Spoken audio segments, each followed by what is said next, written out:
when I started fasting, I was like, oh, okay, well, cool. I'll just like do this more and like lose weight or look a certain way Sure. and I've dealt with eating disorders in the past. I just was like, whoa, where is this coming from? You seem to be a reflective person. How do you do that? Well, I would say like the fasting practice has made it even more. I feel like almost daily I'm reflecting on situations or my motives behind things. I bake bread a lot. And so I was like, I'm going to bake a loaf of bread every time I'm fasting and try to give it to somebody. Oh, fasting reveals what the Spirit must heal. I realized like, oh, I'm just trying to do 2 days a week to be perfect, to be like one of the better ones, you know? It was like, okay, I don't need to do that. God's looking for the closeness with us. That doesn't have to be just fasting. Hey everyone, welcome to the Formed by Jesus podcast. This is season 7. We're in the fasting practice, and this is the favorite part of the season for me when we're interviewing people from our church. So the last episode, we interviewed Mark. I thought he did just an incredible job talking about his upbringing, how he fasted as a Catholic but didn't really know what that was about, but did it anyways. And so what a joy to hear him. Well, now I'm so excited. We're going to hear from Rebekah. Hi. Say hello to the podcast. Hello. Awesome. Thank you so much for joining us. You've actually already shared your story to all the people on Sunday. And so I'm so excited to dive into that even more. But let's start out. Who are you? Who's in your family? How'd you hear about us? Just kind of those things. Okay. So my husband and I and our 3 kids have been coming, I think, 9 months or so. And we heard about you guys from one of my son's made friends with a kid that comes. Yeah. And so he was like, we have to try that church. And we were moving out to Santan, so it was closer. And from the first Sunday, my husband was like, I like it. Nice. And that was kind of out of character for him. So we have been coming ever since, and it's been really great. It's always helpful when the husband likes it, because it's usually the other way, where the wife likes it and the husband like begrudgingly goes. So shout out to Daniel. Yeah. Yeah. And Daniel is like a marathon runner now. Is that pretty new? I think, was it 26 is a full? Yeah, 26.2. Yeah, Didn't he do the full? Yeah. And he did it in almost, what's I think it's 3 hours or 4? Yeah, the 3 4 either is impressive. I think 4 is really impressive for like, you don't do this for a living. Yeah, and he did it in like 4 hours and 2 minutes or something. Nice. So it was really, I was impressed. I was planning to come to church that Sunday, and I'm like watching him. I'm like, I got to go to the race now. That's amazing. So. Yeah. We follow each other on Strava, so he always encourages me on my runs. So fun way to connect. So you came starting pretty much last summer. Yes. Yeah. Awesome. And you're already involved in a group. So we appreciate that. I was a part of your group for a while. Yeah. So the Thursday night group. Yeah, I think that's about everything. So you are a stay-at-home mom? Yes. Yeah. So I stay home with our 3 kids and homeschool. So that's just all I do, which is a lot. I was about to say, that is a huge job. Yeah. Yeah. When Jordan did that for a while, I would sometimes slip and say like, she's just a stay. I'm like, wait a minute. This is the hardest job on the planet. Joyful, but it's still hard. Yeah. It's a job. Wonderful. Okay, so let's just dive into some of the questions for the practices. Okay. So yeah, I'd like to even go in more detail, just some of the questions you had about Lent and why are we fasting. Those things I think are really helpful. Yeah. But to begin, before we started to do this practice, like what was your experience with fasting? So growing up, I don't really remember it even being taught. Like I grew up in church, but I don't remember it being talked about or taught other than we read it in the Bible, but it was never expanded on. So as I was, kind of working through some things and I felt like getting closer to God, trying to understand more my role as a wife, as a mom, then these other things started popping up. Like I had always wondered about Sabbath. I had always wondered about fasting. And so I was like, well, I'll just give it a try. I don't know. So what I understood of it is that you don't eat for a set period of time. You pray more. You read your Bible more. And I guess I didn't even really understand that it was about the connection with God or having, a closeness with him. I just knew it was something he wanted us to do. So I tried it for the first time on my birthday, like I think it's almost my birthday, so 2 years ago. Which I think is amazing, of all days. I don't know why I was like, today I'm going to try it. Nice. So I did it, and it was very surprising because I get hangry very easily. And so I found myself just praying every time that I was hungry, which was a lot, and trying to homeschool with the kids hungry. So I prayed a lot that day. And I just found it to be a really big blessing. But so that was like by intuition. It's not like someone told you, hey, right. every time you're hungry, pray to God. You just Right. kind of naturally did that. Oh yeah, it was like a eye-opening, like, whoa, I'm so weak, like every 5 minutes. So after that, I was like, okay, I liked that. I feel like it brought me closer to God.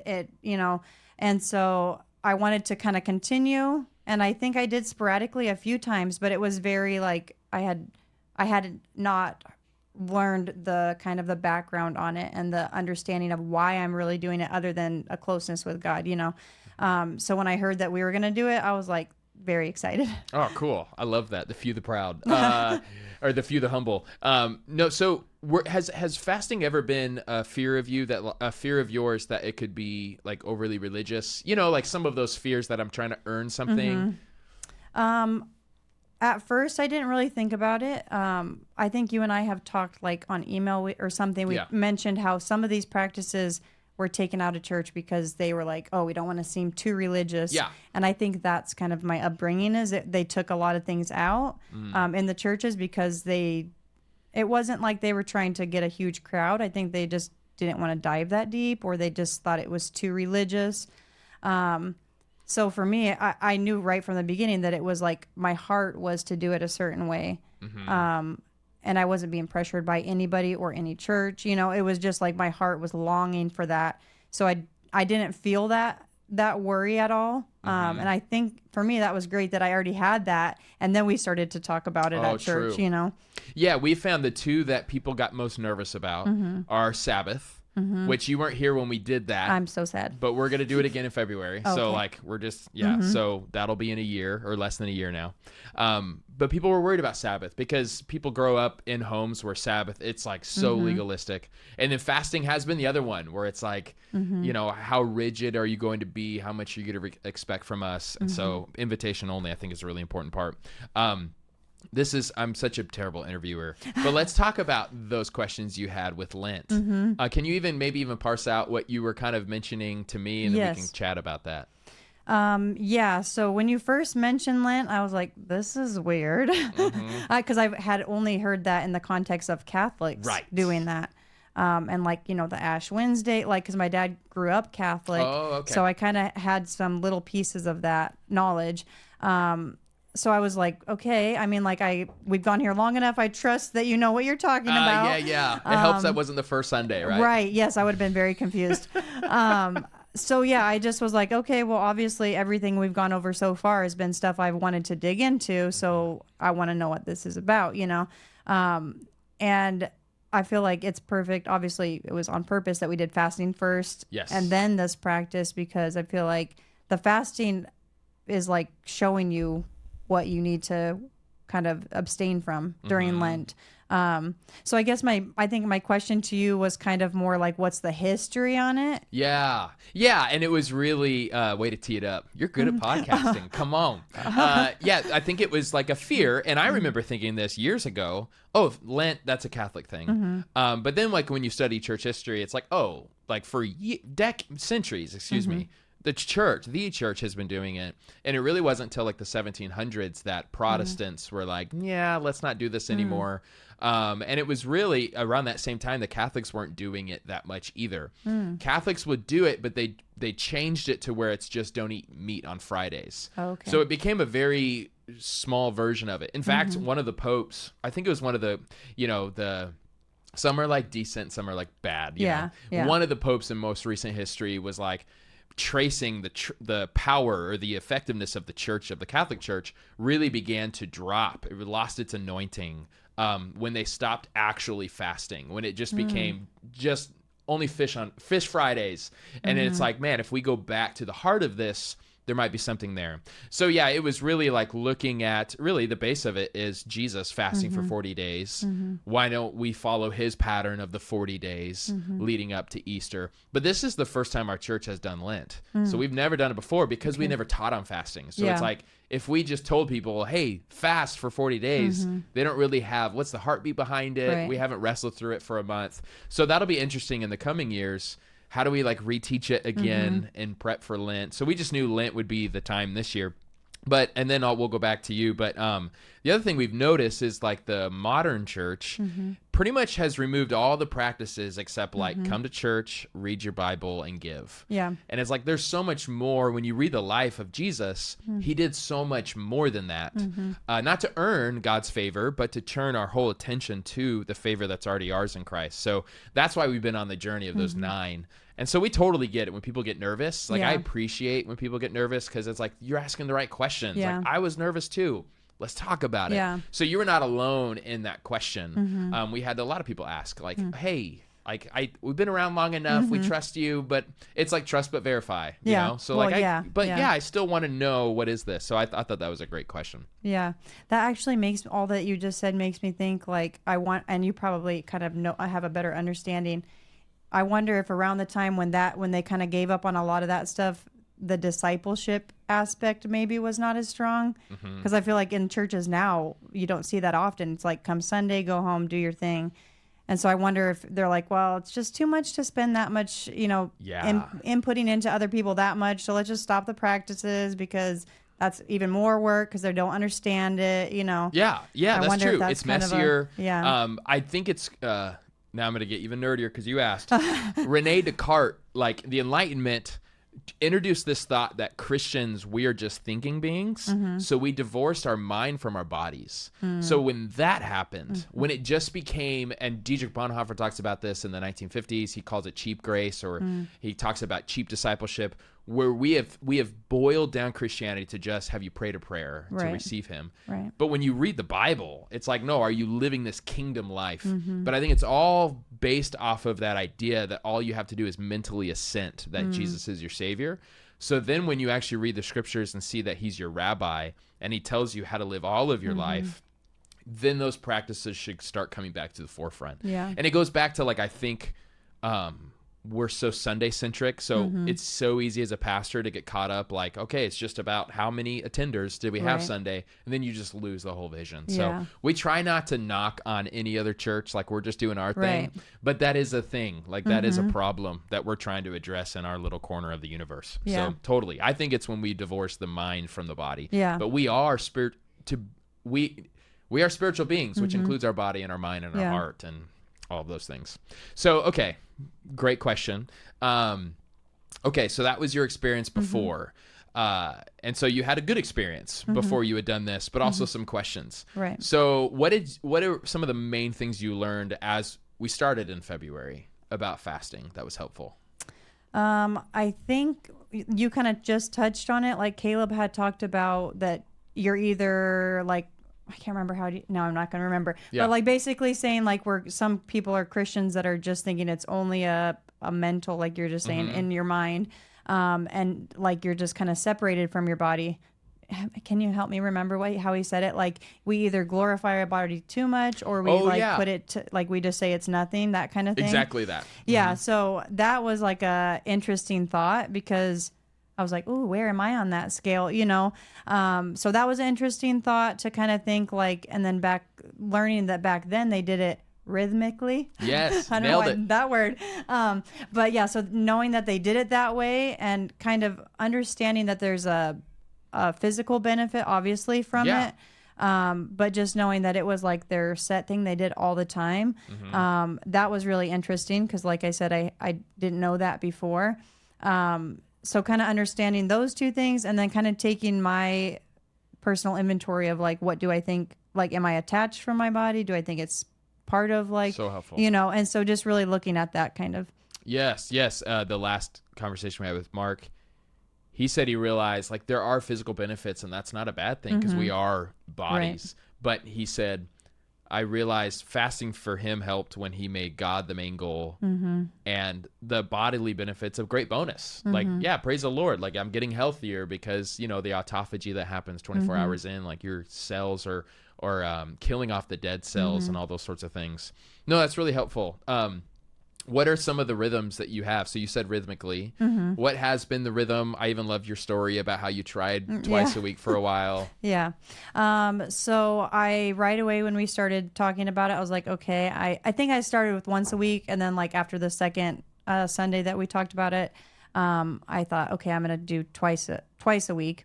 In that moment, I didn't think it was because I was trying to be the best, but I just thought like, everybody, other people are doing it. I should be doing twice a week also. Step up my game. So I tried it and it was an epic failure. It just was not great the second day. And it's like, I tried it after one of the busiest days of our week. I don't know why I thought that was a good day to do it. And so afterwards I felt very discouraged, like, why I'm not good enough. I can't do it twice a week. I'm sure other people are. And so I just prayed about it and I really felt like God just showing me that it was my perfectionism. And kind of like, that's one of the biggest things I've kind of seen is that it's just such a revealing of your heart. Like, where is your heart at? And so when I realized like, oh, I'm just trying to do 2 days a week to be perfect, to be like one of the better ones, it was like, okay, I don't need to do that. Like, right. God's looking for the closeness with us. That doesn't have to be just fasting. Yep. But then doing it, the once a week, I still am doing it the once a week. And I feel like it's like that closeness that he wants. And then throughout the week, I can do other things also that bring that closeness as well. That's so good. You seem to be a reflective person. How do you do that? Like, how were you able to go, oh, this is me being performance driven? That's such a huge key to spiritual maturity, I think, is reflecting. Yeah. Like, you maybe haven't even thought through the steps, but what does like reflection look like to you? How did you get to that? It's actually, I laughed because I used to not be like that whatsoever. I would say about 2 years ago. So long story short, I went through a time where I had to do some counseling, go through some trauma stuff that happened in my life. And I was very much living in like a fight or flight mode for quite a while. And so when I got through that, I became way more like I was able to look over situations, understand them better, because when I was stuck in the fight or flight, I really couldn't see the whole picture of a lot of things. Right. So I could talk about that forever. I just feel so blessed that God like healed me from some of that stuff, brought it up so that I could see the whole picture of things and get closer to him, because I feel like there was a block there when I was kind of stuck in that. Were you here when we did the peacemaking practice? No. You had just missed it, I think. I missed the good ones. Because we talked a lot about that. So one thing we talked about was the family genograms, where you like, we talked about looking at your upbringing and like your parents and all of that with caution and compassion. So caution, whatever their sins, they're going to be naturally embedded in you. Right. Pete Scazzaro, I don't know if you've ever heard of him. He has a great book on emotionally healthy spirituality. So he says you're only as spiritually mature as you are emotionally mature. Yeah. I was like, that is so good. Yeah. So, but then another line he has is, Jesus may be in your heart, but grandpa's still in your bones. So you're still living out, you're carrying this stuff, but you can be healed from it. And as you're talking about, so we have to look at it with caution. Like, hey, if my dad's bent towards anger, I'll be bent towards anger. So I need to work on that or whatever. Right. But compassion too. Like, these people are humans just like us. We're all sinners in need of grace. Yeah. But with that, it really dug up a lot for people. And it was a really hard experience. But anytime you get healing, it's like surgery. It hurts. Oh, yeah. Yeah. So has that become like a weekly rhythm for you then? Just to like, what does that reflection look like? Is it going on a walk, or is it journaling? Is it just like turning everything off and thinking? Like, what's it look like for you? Well, I would say like the fasting practice has made it even more where I feel like almost daily I'm reflecting on situations or my motives behind things. And before it was maybe not as often. So that's one thing I feel like fasting has like, I'm not sure the right words for it, but just made me more aware. because it kind of silences a lot of the noise Totally. of the world, I feel like. So for me, lately, it's been driving in my car. Okay. Because I have 3 kids, so it's like there's always something going on. Yeah. But we live kind of far, so it's like at least 20, 30 minutes to get anywhere. So I usually just put on some like worship music or whatever. I'm just driving there, reading in the car. Cool. And I've been blown away by how many things that God's just kind of letting me see, situations or my motives, like I said. So yeah, in the car lately has been the thing. I love that. I love that. I think that's just so real and so helpful. Like we all are in the car at some point of the day, Right. most of us. So yeah, what a great time. Yeah, for me, it's taking walks, and I used to like go on my runs or my walks listening to something like a sermon or an audiobook. Yeah. And then realizing, no, I need that time for God just to like Yes. speak to me and Yeah. and just like process things out loud with him. It's super helpful. But like our culture has created it where it can just be chaos all day. We never just take a step out and just reflect on what is happening. One practice we're going to look at during the prayer practice, which is in May, is the prayer of examine. Have you ever heard of that? No. Yeah, so it's where it's 15 minutes a day at night. You go through like 3 to 5 questions, and it's just to review your day. Okay. And the main thing is like, God, where were you today? Like, okay, in that interruption, I first thought it was an interruption, but actually you were using that for blah, blah, blah. Yeah. And, oh man, Lord, forgive me for actually being short with my kids today. Like, it's just a way to literally examine your day. Yeah. But it's amazing how quickly you start to see how God has been in it. Yeah. But Yeah. we often don't have eyes to see Yeah. because we're too busy. I love that. Okay, so you're reflective. I just wanted to make sure we talked about that. So you're recognizing some of those things. Fasting reveals what the spirit must heal, right? So that was one of the lines we used. So fasting actually brings up sin. Yeah. It brings up your shortcoming. How were you able to face those things? Did you ever get caught in that trap of condemnation, or while you were fasting, was it easy to go like, okay, God, here it is? I think overall it was easier for me to give it to God, because like I said, I get hungry so easy. So it started with just praying like for myself, like, please help me. Obviously I'm so weak. Like every 5 minutes I'm angry because I'm so hungry. So it started like that. And then, it really, I think God had to, obviously he knows us so well. Like he was just drilling it into me over and over and over. Like, you are a very weak vessel, like obviously we have the power of God in us, but he wants us to give him everything. And I'm the type of person that's like, don't worry, I'll hold on to this for a little while. Yep. I'll take care of it first. And then if I need you, I'll ask for help, And so just with fasting, it was just over and over and over. I had to confess my weakness, and so he started bringing up stuff, and it was very easy that I just was like, oh, here you go, please just take it. The obvious, I don't know if you want me to talk about what those things are now. I mean, if you want to, absolutely. So like the obvious was the maybe the lack of patience with my kids, my tone with them, those types of things was very obvious. And I think when the days I was fasting, it was almost like before I even said something, I could tell it was going to come out a certain way.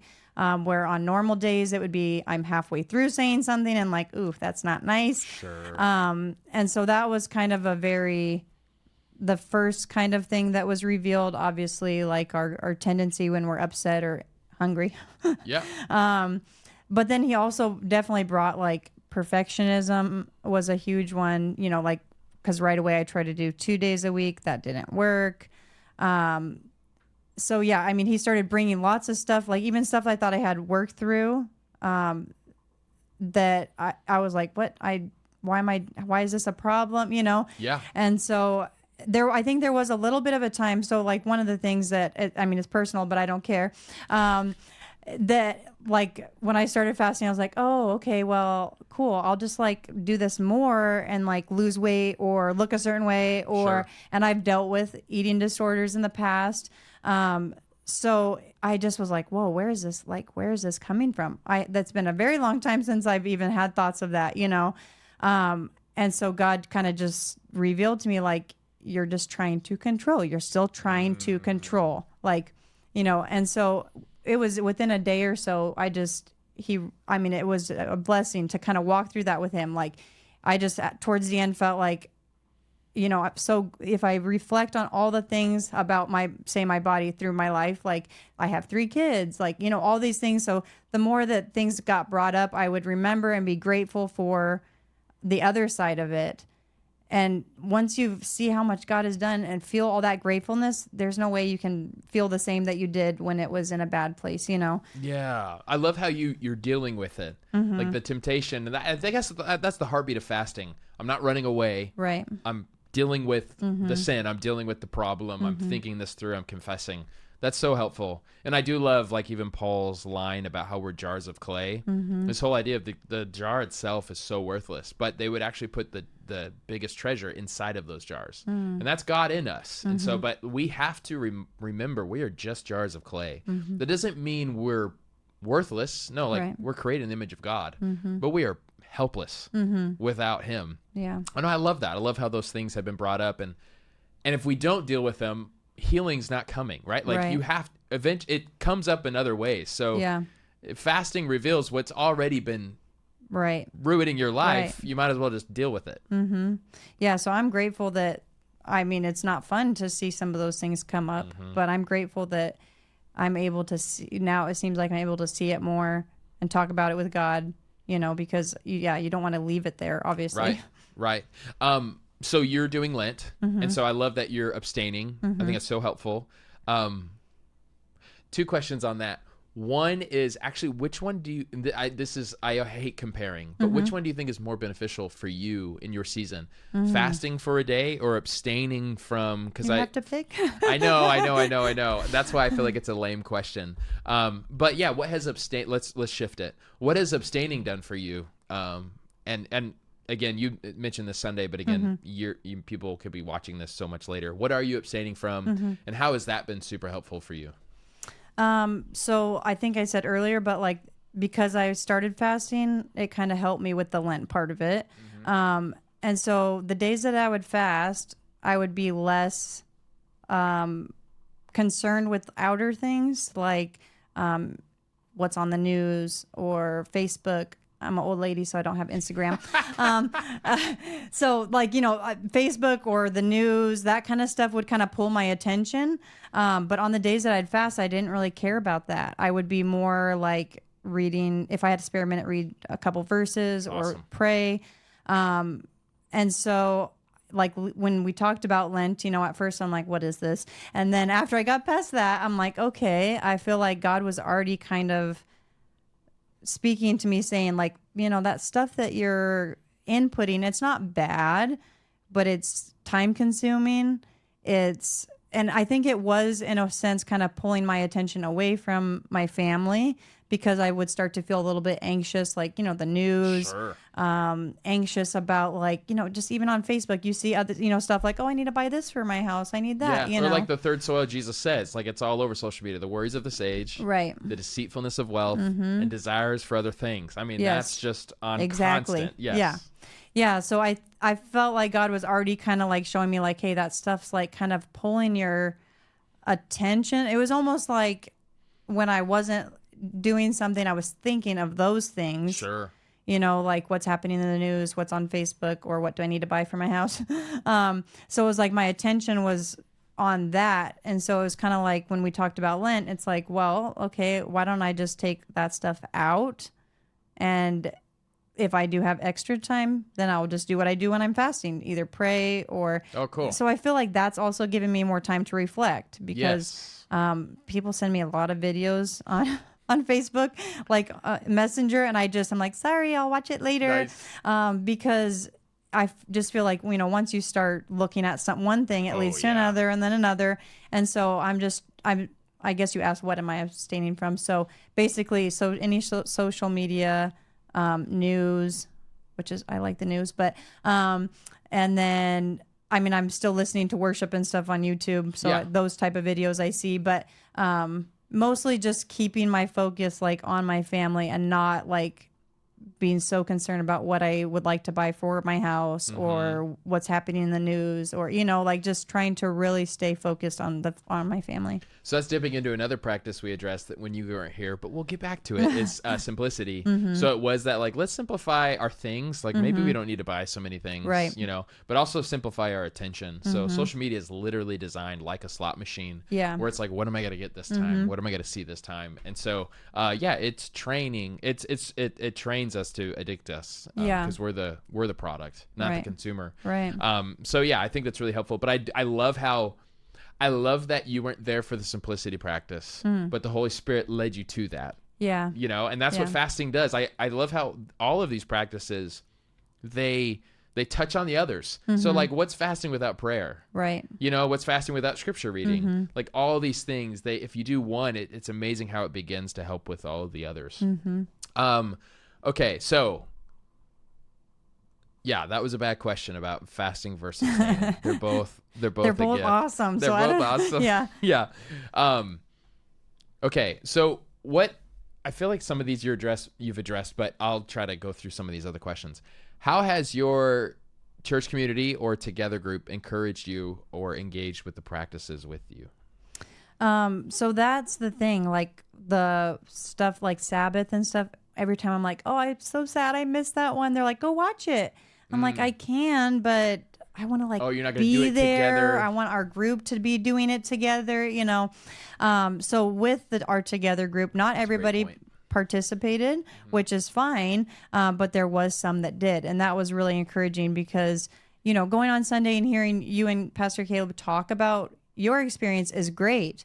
But then to see someone during the week and hear their experience is just so much like more of a connection. Right. I didn't feel like I was doing it by myself, So yeah, it was really helpful to walk through it with the group. Like I said, not everybody participated, but even hearing their concerns, their, kind of like what they were struggling with even wanting to try it was helpful with me because I was in some ways that made me more grateful that I was in the place where I felt like I could go ahead and do it. I didn't have that struggle maybe that they were having or, it just was encouraging in a lot of ways to talk to people about it. Yeah, we're glad that it's really important for us to make a safe space where you can admit out loud, hey, I'm not doing it. Yeah. This is all invitation only. We're not coercing people. And we just feel like, it's going to work for some people and in different stages and seasons of life. But that's such a good point. Like, you could go listen to the teaching on Sabbath, but I think the bread and butter of what we're doing is we're focusing on it as a community together, right. Just trying to do those things in communities. That's really big. Is there anything else related to practice of fasting? Any other thoughts or anything else you want to share? I think like with my perfectionism, if people tend to have that, like, really just talking to God about what fasting looks like for you, because another thing, I guess I didn't mention it before, but like another thing was I was like, I'm going to go from the morning till the next day, like a full day with no food, which was kind of not the best idea because when I've been pregnant with my kids, I black out if I don't eat. Oh, wow. And I've been told I could be like close to low blood sugar. Like if I don't eat, things happen. So towards the end of the day, I was trying to do that. I like start seeing black spots. I'm like, okay, maybe I'm home by myself. Maybe I shouldn't do that, Yeah. And so like, just again, checking my heart, like it doesn't have to be what I think is the perfect, like just talking to God about it and being like, this is what I'm doing and just understanding it doesn't have to look like everybody else's. Yes. And just being in a place where you're comfortable, that you're making a commitment, making a sacrifice, and doing it in a way that's pleasing to God.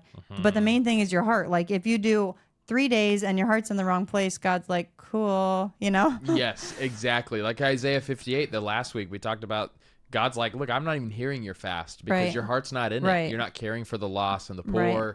You're just trying to manipulate my hand. You might as well just eat because this is a waste. Yeah. No, I love that you've constantly, I've noticed that you've felt that and have seen that. Man, the heartbeat behind this is grace. It's all invitation. And if we forget that, we've forgotten the whole purpose. You might as well just enjoy a feast every day. Yeah. Yeah, you kind of missed it. Man, that's so good. Anything else? So when you talked about like doing something during your fast, like, either taking the money that you would use to eat and then, I can't remember what your ideas were, but Yeah, just give to someone Right. or someone who's in need or to the church or something. right. So I liked that, but I'm like, I eat at home every like my fasting, I'm home all day. So I don't know, like, it just was kind of like, I like that idea, but I'm not sure how I could do that. Yeah. And then it kind of popped in my head. I bake bread a lot. And so I was like, I'm going to bake a loaf of bread every time I'm fasting and try to give it to somebody. Oh, how cool. And so, because I have that thought sometimes, like, oh, I'll just bake an extra loaf and give it to somebody. But then I chicken out and don't do it. So I just was like, okay, I guess I could, like while I'm fasting, just bake a loaf of bread. And Man, you're increasing the temptation. Smelling the bread. Oh. I don't know why, but I'm not really super tempted by food when Okay. I'm fasting. Most of the time. There are times, I think, but there's something about it. I know I'm not eating, so I'm just like, Yeah. I still have to cook for 3 kids. So, Sure. so yeah, that has been actually really fun. I've done that, I think 2 weeks or 3 weeks now. Love that idea. And people are like, thanks. Like, why Yeah. is she giving me bread? But it's fine. It's a way that I'm trying to just, there's lots of ways that I feel like it's weird to do something like that, but it also makes people think like, why would she give me a loaf of bread, Yeah. And then just a way to show people God's love in food, which I love to do. Yes. I love that idea. Oh, that's amazing. Yeah, when I started fasting a few years ago, I was like, this is such a good money saver. Like, I'm just Right. like not spending money on food. When I would do like the 40-day fast, I'm like, man, our bank account's looking great. And then when you read about like, oh, people would use that to bless those who can eat, I was like, oh yeah, that's probably better than like increasing my savings. Although that's not all, I mean, that's wise too. Yeah. Depending on your situation. Man, that's such a good point. I'm really glad you brought that up. I'm going to keep going. Anything else you want to bring up? 'Cause you keep bringing up some gold. I think that might be it. Okay. Well, thank you so much. I know like sharing your story just in general, for anybody, it's a hard thing to do. So thank you for doing that. I feel like you really blessed a lot of people last Sunday in person. I know that this podcast will bless a lot of people, but I just want to say thank you. You guys are an incredible family. It's been so good to get to know you guys this past year. I really love how thoughtful you guys are. I love, both you and Daniel are very disciplined people, but you don't lose sight of the big picture. I think your discipline always has a purpose and intention, and it seems very gospel-centered and Jesus-focused. So we're just so much better as a church because of you, because of Daniel. And so just it's a privilege for you to call Passion Creek home. It just means a lot to us, and I just want to say thank you. Well, and I would say thank you back to you also because I was just telling somebody this, that it's like, I've never been at a church where, for one, like discipleship is such a big thing. So I love that. And then also that I feel like every single week, God's like, okay, what are you struggling with, Rebekah? Cool. I'm going to tell them to talk about X, Y, and Z. And it's like, I mean, obviously it's God, but to see, I've never seen it play out like that. And it's really, really cool. Oh, so what thank a joy. Thank you. Thank you. All right, guys. Well, comment below your biggest takeaways, and we'll see you on the next one.